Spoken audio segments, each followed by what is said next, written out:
Hello, everyone. In this video, we are going to be covering section 9.4, comparing to population proportions. So let's go ahead and get started with an example.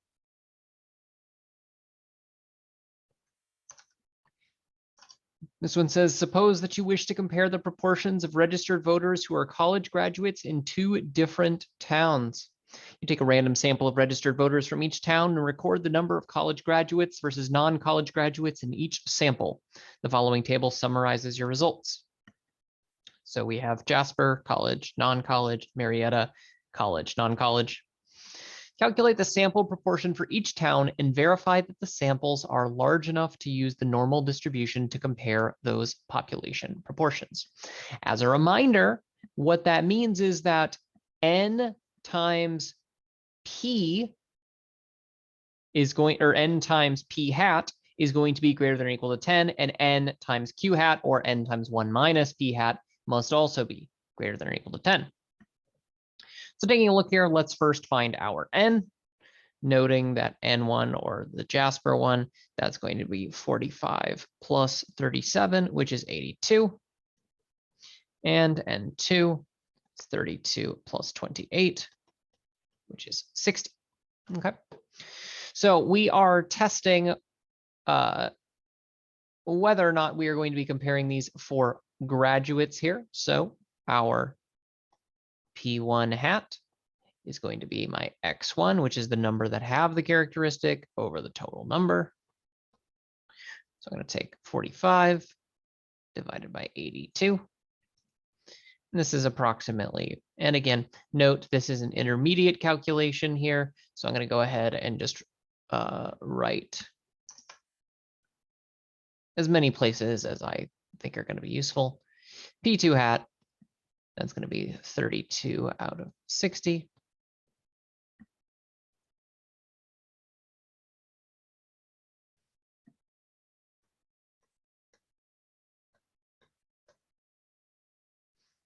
All right.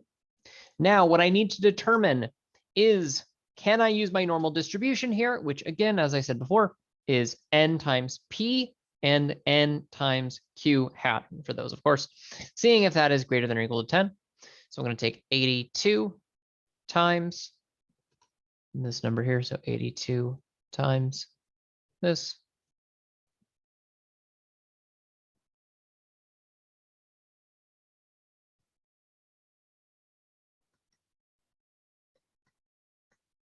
Which I know is greater than or equal to 10. And it's here. Oh, it should be 32. Ah. Yeah. Which is 32, which is greater than or equal to 10. And then I need to do that for Q hat. That's going to be 82 times the amount that don't, 37 over 82, which is 37, which is greater than or equal to 10. Same thing here. 28 over 60 times 60. I'll note that this is 28, which is greater than or equal to 10. So we note that my conditions of n p hat, n q hat is true for both distributions. So that means that we can compare these normal distributions, okay? Or that we can use the normal distribution to compare these, rather.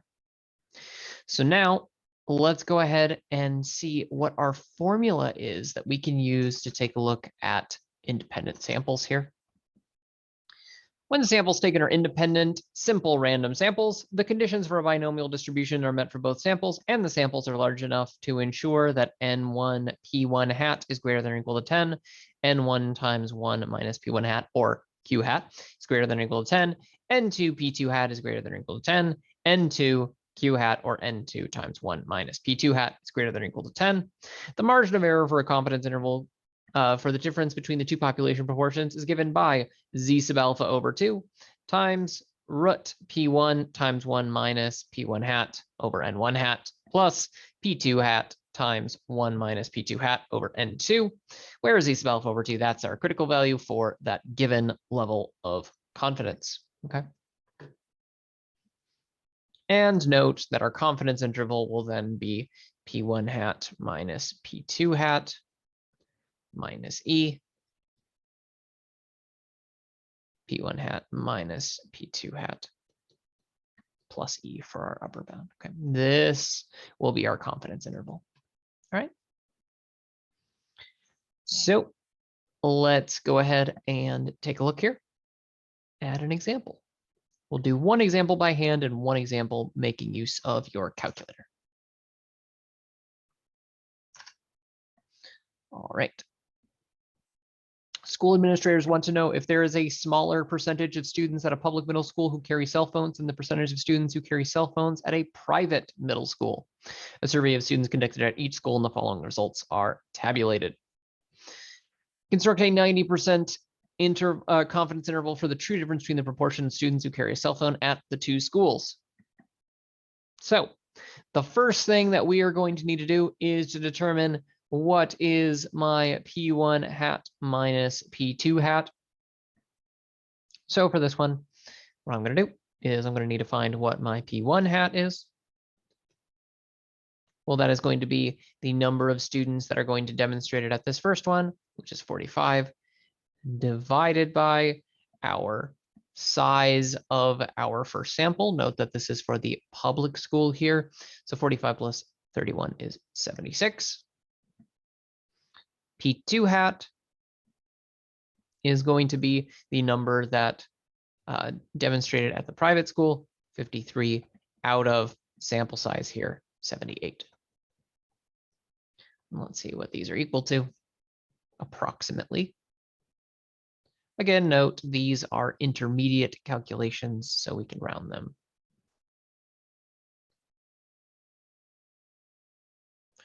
To more decimal places than we need, just to make sure that we don't flub anything in our actual calculations. So now let's note we are looking at a 90% confidence interval. So C is 0.9, which means alpha is 0.1. And then we have alpha over 2 is 0.05, which means our Z sub alpha over 2 is, per our table, 1.645. Okay. So now I'm going to make use of my formula. E equals Z sub alpha over 2, 1.645 times root P1 hat 1 minus P1 hat over N1 plus P2 hat times 1 minus P2 hat over N2. So here, this is going to be 1.645 times square root of. All right. Now I'm just going to actually just directly use the 45 over 76 times 1 minus 45 over 76. You can use the decimal approximation. I am just feeling lazy. Here, my N1 is 76 plus P2 hat. That was, as we said, 53 out of 78 times 1 minus 53 over 78 over N2, which is 78. I enter this in and I find that this is approximately equal to 0.127102. Now this is my E. So now what I'm going to do is I'm going to need to add and subtract that by P1 hat minus P2 hat. Oops, I should have done that earlier. P1 hat minus P2 hat is just going to be this difference here.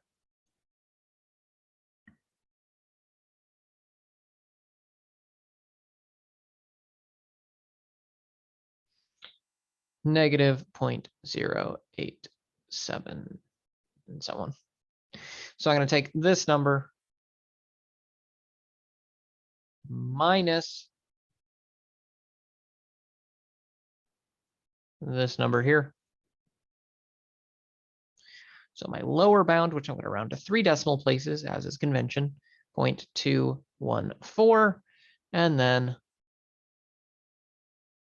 take this number plus this number here, and I get 0.040. Okay.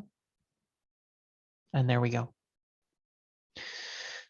So again, this is a reminder of what we are concluding here. What that means is, to a 90% level of confidence, we can say the difference of the proportions is between negative 0.214 and 0.04. So note that 0 is in this confidence interval, which means that we cannot conclude that the percentage at the public school is smaller than that of the private school. Okay. Finally, let's go ahead and do an example where we are making use of our calculators. In order to determine if a new instructional technology improves student scores, a professor wants to know if a larger percentage of students using the instructional technology passed the class than the percentage of students who did not use the new technology. Records show that 45 out of 50 randomly selected students who were in class that used the instructional technology passed the class, and 38 out of the 51 selected who were in the class that did not use the instructional technology passed the class. Construct a 95% confidence interval for the true difference between the proportion of students using the technology who passed and the proportion of students not using the technology who passed. All right. So for this, what we are going to do is we are going to be using a 2 proportion Z interval test. So we're going to go to stat, tests, 2 proportion Z interval. Now we're going to note, what is my x1? So that's the number that demonstrated the characteristic in my first sample, 45, over my sample size, 50. And then number showing it, 38 out of total number, 51. Confidence level, 0.95. And so we find that, again, and I'm going to round this to 3 places, 0.009 to 0.301. So with 95% confidence, we can conclude that the students were between 0.009 or 0.301 more likely to pass the course. Okay. Note that this means that 0 is not in here, so we can conclude that it is significant. Okay. But that's all I wanted to cover out of this section. Do be sure to let me know if you have any questions or you want to see any additional examples. Otherwise, I will see you in the next video.